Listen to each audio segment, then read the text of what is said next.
I wanted to close with some ways that we can reduce risks of COVID transmission because obviously, as I mentioned, COVID has some adverse impacts on heart health. And so I think anything we can do to prevent disease is going to be an investment into our future, so to speak. All right, so I know it's a bit redundant, but I wanted to review sort of some basic tenets. So wear a mask, please. So because we know that respiratory droplets are the primary source of infection, masks can be very helpful. And they're even finding that double masking, for example, in the public can be helpful. So it turns out that the more layers that we have, and hopefully we can still breathe with all of them, but the more protection is that is afforded. It's also important to stay out of crowded settings, especially when you're indoors, because that shared airspace is a huge source of infection. And one thing to note is that even if the room isn't crowded, if it has had a lot of people in it and the circulation isn't good, you might still want to avoid those places. So I've had a few patients who have contracted COVID when they were hiking, and they happened to use a communal porta potty or a restroom. And in one case, it was even when that ceiling was open to the air. So it's something to consider because the mask isn't perfect. And, I think depending on the density of those respiratory droplets, we can definitely be setting ourselves up for infection.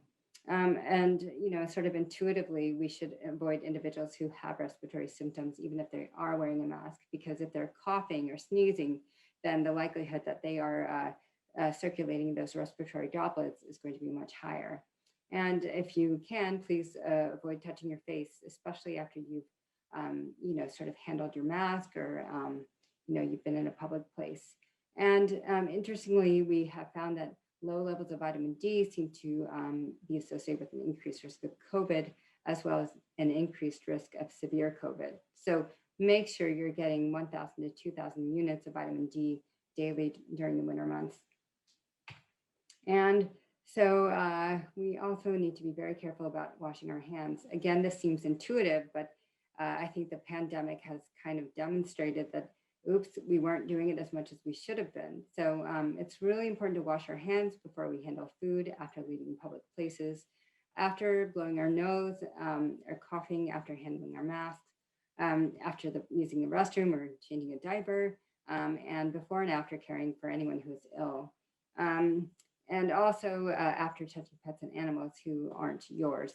And I know it's a bit late in the flu season, but I was really advocating for getting a flu shot this year, just because, if you're to get the flu or COVID, you're probably more likely to get a co-infection with the other. And while we might survive one or the other, I think the likelihood of surviving both goes down quite a lot.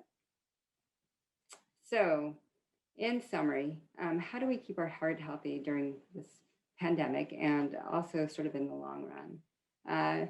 So eat well, but not too much. Go med and don't be sad. Exercise, but not too much, and do it regularly. Sleep, but not too much, and try not to get too much stress. Don't smoke. Wear a mask, and wash your hands.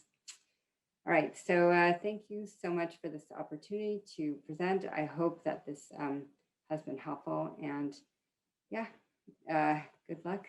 Stay healthy.